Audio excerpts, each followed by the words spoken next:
Hello everyone, आप सभी का स्वागत है मेरे यूट्यूब चैनल में। तो आज मैं बात करने जा रहा हूँ ओके कंप्यूटर इस वेब सीरीज की, जो जस्ट अभी रिसेंटली डिज्नी प्लस हॉटस्टार पर रिलीज हुई है। ये एक तरह की साइ-फाई मर्डर मिस्ट्री टाइप की वेब सीरीज है, उसी के साथ साथ ये ह्यूमंस के फ्यूचर को बताने का भी काम करती है। तो फिर इस वीडियो को एंड तक वॉच करते रहिएगा, क्योंकि आज मैं आप सभी को ओके कंप्यूटर इस कंप्लीट वेब सीरीज की स्टोरी एंड एंडिंग के बारे में बताऊंगा, और उसी के साथ साथ इसके सीजन 2 की भी एक शॉर्ट स्टोरी मैं आपको एक्सप्लेन करूंगा। तो without wasting any time let's start this video. तो इस कंप्लीट स्टोरी की शुरुआत साल 2030 में होती है, जब टेक्नोलॉजी काफ़ी आगे बढ़ चुकी थी और उसी के साथ साथ हर काम के लिए अब रोबोट्स का इस्तेमाल किया गया था। एक्चुअली इंसान जो थे वो अब रोबोट्स के ऊपर आत्मनिर्भर होना स्टार्ट हो चुके थे। इसी वजह से रोबोट्स का यूज़ हर केस में किया जाने लगा था, और उसी के साथ साथ कार के फंक्शंस को भी चेंज कर दिया गया था। इसी वजह से 99% कार्स अब सेल्फ ड्राइविंग कार्स बन चुकी थी, यानी जिनमें कार सीखने की जरूरत ही नहीं, सिर्फ आप कार में बैठो और डेस्टिनेशन डाल दो, वो आपको आपकी डेस्टिनेशन तक पहुंचा देगी।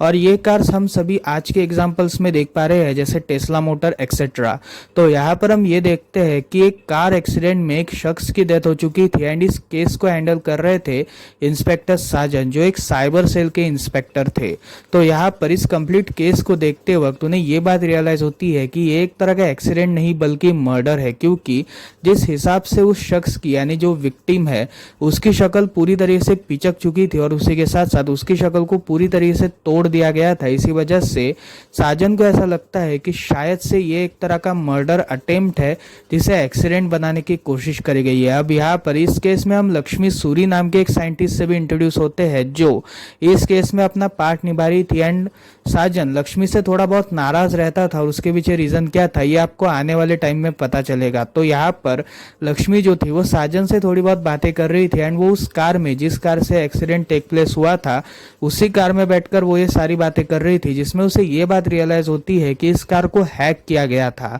एंड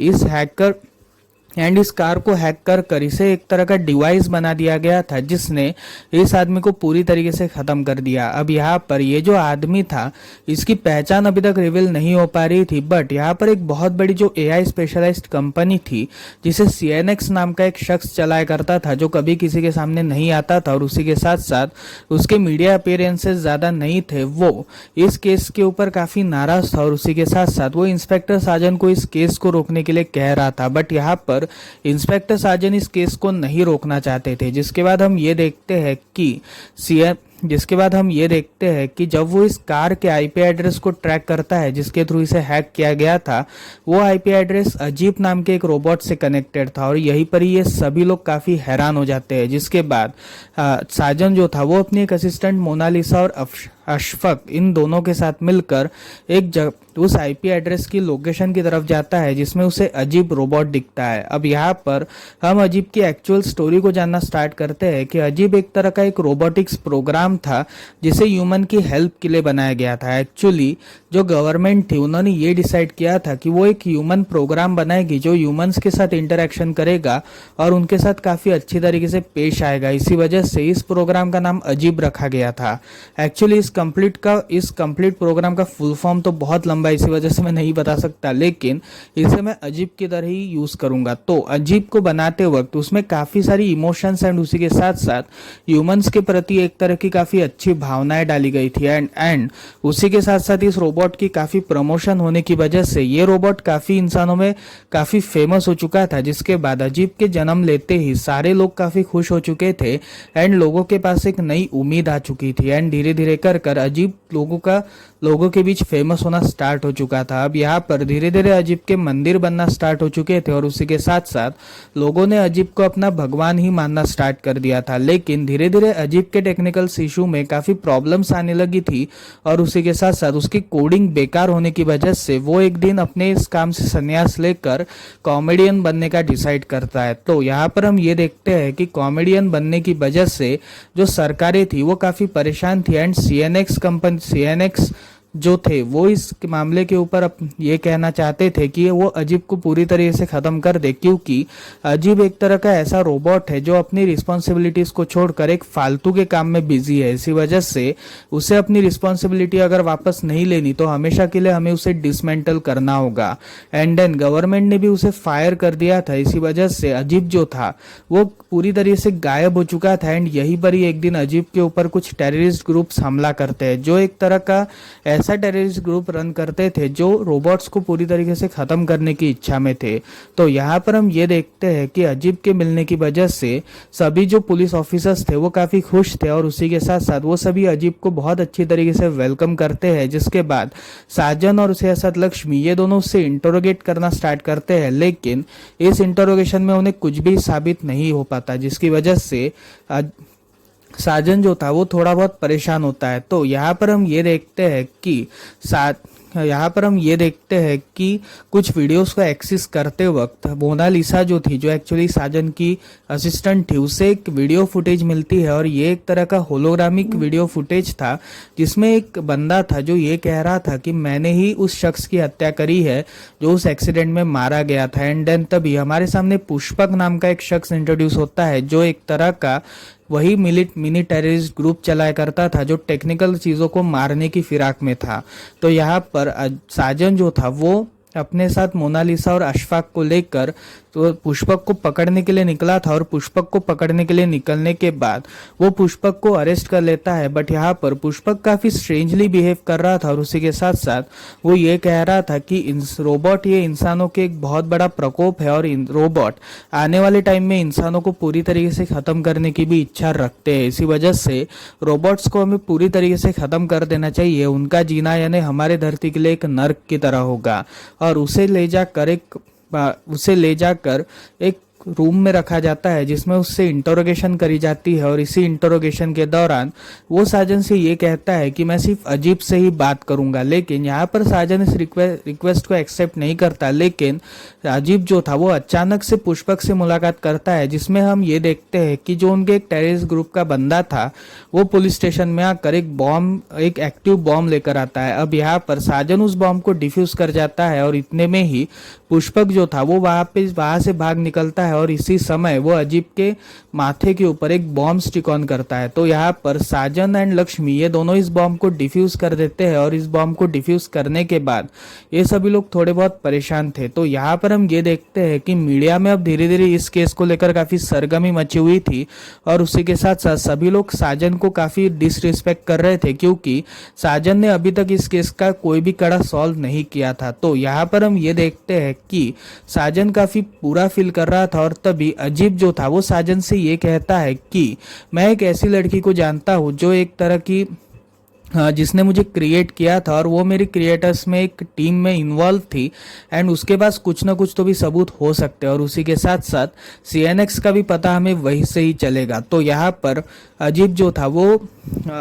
था वो साजन को एक जगह पर ले जाता है जिसमें उसे एक गेम से वो इंट्रोड्यूस करवाता है जो एक लाइव एक्शन गेम था, और इसी गेम के अंदर वो अपनी पहली क्रिएटर से इंट्रोड्यूस होता है जो एक्चुअली अजीब की क्रिएटर थी, और उसने कोमा में संन्यास लिया था, लेकिन वो कभी कोमा में गई ही नहीं थी, और उसने अपने कोमा को एक फेक डेथ करके बताया। एक्चुअली जितने भी अजीब के क्रिएटर्स थे उन्होंने अजीब के जाने की वजह से संन्यास लेने का डिसाइड किया था, यानी उन्होंने समाधि लेने का डिसाइड किया था। एंड समाधि का मतलब होता है सुसाइड। तो यहाँ पर समाधि लेने की वजह से वो सभी कोमा में चले गए थे। एंड और तभी हम ये देखते हैं कि उनमें से जो एक क्रिएटर थी वो अभी भी जिंदा थी। एंड यहाँ पर अजीब और उसी के साथ साथ जो अजीब और साजन ये दोनों उस क्रिएटर की खोज में निकले ही थे कि तब तक लक्ष्मी जो थी वो अजीब को वहां से ले जाती है, और यहीं पर ही साजन का प्लान अधूरा रह जाता है। जिसके बाद वो लक्ष्मी को समझाने की कोशिश करता है कि अगर ये क्रिएटर हमारे हाथ में लग गई तो काफी अच्छा होगा। जिसके बाद साजन जो था वो अकेला ही इस क्रिएटर की खोज के लिए निकल जाता है, और इस क्रिएटर की खोज के लिए निकलने के बाद हमें ये बात पता चलती है कि वो क्रिएटर क्रिएटर जो थी वो साजन से कैफे में मुलाकात करती है। तो इसी मुलाकात के दौरान वो क्रिएटर साजन को ये बात बताती है कि सीएनएक्स काफी टाइम से अजीब जैसे काफी रोबोट्स बनाना चाहता था और इन्हीं रोबोट्स के लिए उसने हमें किडनैप कर रखा था और वो चाहता था कि हम अजीब जैसे काफी सारे रोबोट्स को इंट्रोड्यूस करें। लेकिन अजीब का जो कंप्लीट मॉलिक्यूलर सिस्टम और उसी के साथ साथ उसका जो कंप्लीट मशीनरी थी वो थोड़ी सी अलग लेवल की थी एंड उसी के साथ साथ उसकी लेवल से कोई भी रोबोट मैच नहीं कर रहा था। इसी वजह से उन्होंने जितने भी अजीबों को क्रिएट किया था वो सारे अजीब पूरी तरीके से मारे जा चुके थे या फिर वो डिसमेंटल हो चुके थे। इसी वजह से सीएनएक्स इस बात से काफी नाराज हो चुका था और उसने अजीब को पूरी तरीके से मिटाने तक का प्लान रख दिया था। इसी वजह से हमने ये डिसाइड किया कि किसी को भी कुछ पता ना चले और तभी हम सभी ने फेक कोमा डेथ लेने का डिसाइड किया। तो यहाँ पर साजन को ये सारी बातें पता चल चुकी थी, जिसके बाद साजन काफी माइन्यूटली थिंक करता है और यहाँ पर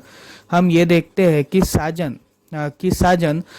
सुबह जब अपने ऑफिस के लिए निकल रहा होता है तभी जितने भी मशीनरीज थे वो साजन के ऊपर अचानक से हमला कर देते हैं और अचानक से हमला करने की वजह से साजन अपने ऑफिस की तरफ भागता है, जिसमें उसे ये बात पता चलती है कि जो उसके पुराने बॉस थे उनका ट्रांसफर हो चुका है और जो नए बॉस है वो साजन को अरेस्ट कर रहे हैं due to violence created by robots. इसी वजह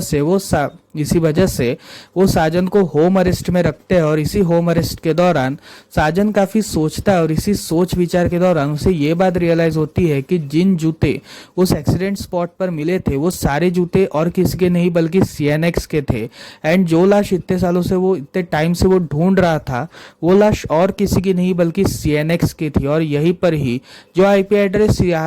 एड्रेस से सीएनएक्स को मारा गया था वो आईपी एड्रेस और किसी का नहीं बल्कि अजीब का था। जिसके बाद हम ये देखते हैं कि जो सीएनएक्स की कंपनी के मेन मालिक और उसी के साथ असिस्टेंट थे ये दोनों लक्ष्मी के साथ मिल जाते हैं और लक्ष्मी के साथ मिलने के बाद ये सभी लोग साजन को छुड़वा लेते हैं और साजन को छुड़वाने के बाद साजन उन्हें ये सारी बातें बताता है, जिसकी वजह से अजीब अब एक गुनहगार बन चुका था। और यहाँ पर हम ये देखते हैं कि साजन की पुलिस की जॉब वापस आ चुकी थी और यहीं पर ही अजीब मोस्ट वांटेड क्रिमिनल बन चुका था। इसी वजह से लोगों का नजरिया उसे देखने के लिए काफी बदल चुका था और यहाँ पर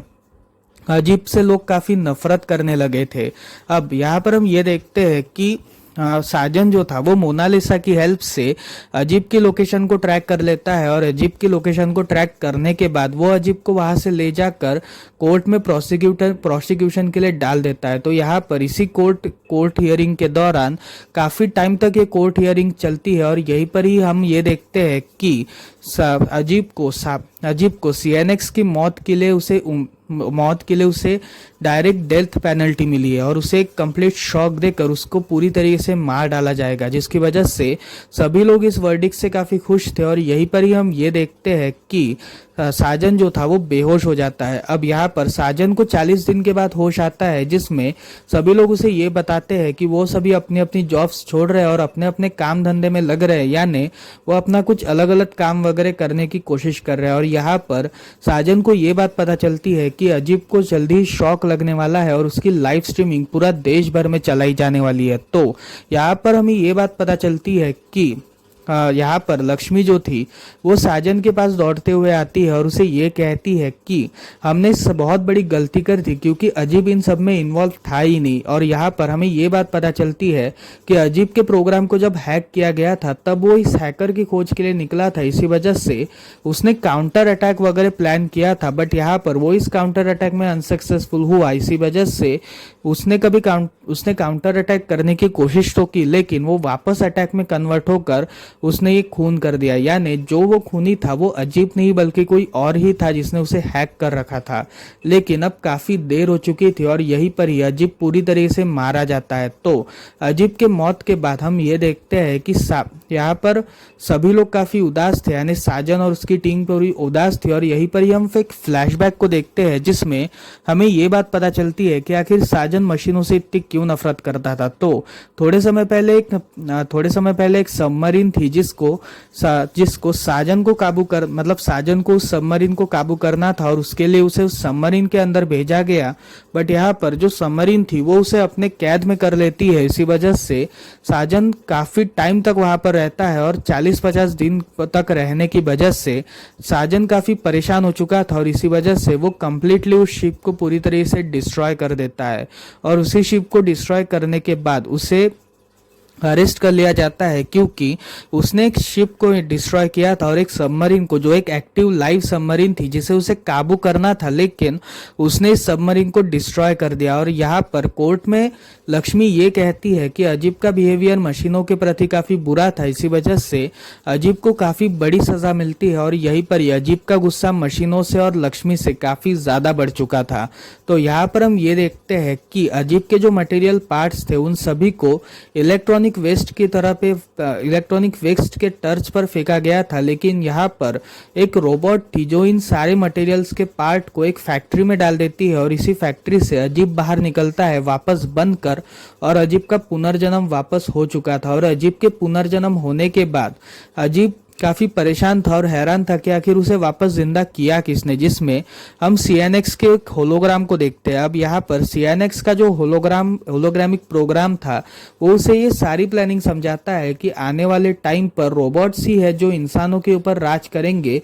और रोबोट्स अगर इंसानों के ऊपर राज करेंगे तो इससे उन्हें भी काफी फायदा होगा और इंसानों को भी एक अलग लेवल की बस्ती मिलेगी, क्योंकि काफी टाइम से एक इवोल्यूशन पद्धति ये चल रही है कि जो भी स्ट्रांग मैन है वो हमेशा निचले स्पीशीज को खत्म करने की इच्छा रखता है। और इसी वजह से मेरा ये मानना है कि अगर इस स्ट्रांग मैन को, अगर हमने इस ह्यूमन प्रजाति को ही खत्म कर एक रोबोट की प्रजाति खड़ी कर दी तो काफी अच्छा होगा। इसी वजह से मुझे तुम्हारी जरूरत थी, लेकिन तुम इन सब में इन्वॉल्व नहीं होना चाहते थे, इसी वजह से मैंने ये डिसाइड किया कि मैं इन सब का इल्जाम तुम्हारे ऊपर लगाऊंगा और तुम्हें इंसानों की एक्चुअल पहचान से रूबरू कराऊंगा। इसी वजह से मैंने मेरे ही डेथ का प्लान रचा और उसी के साथ साथ उस डेथ का प्लान रचने के बाद मैंने उस डेथ के प्लान को सक्सेसफुल कर केस को तोड़ मरोड़ कर उसे वापस सही ट्रैक में लाकर तुम्हें पूरी तरीके से मार डाला, ताकि तुम्हें ह्यूमंस के एक्चुअल रूप के बारे में पता चले। और यहाँ पर साजन को भी ये सारी बातें पता चल जाती है ड्यू टू इस ट्रैकर। इसी वजह से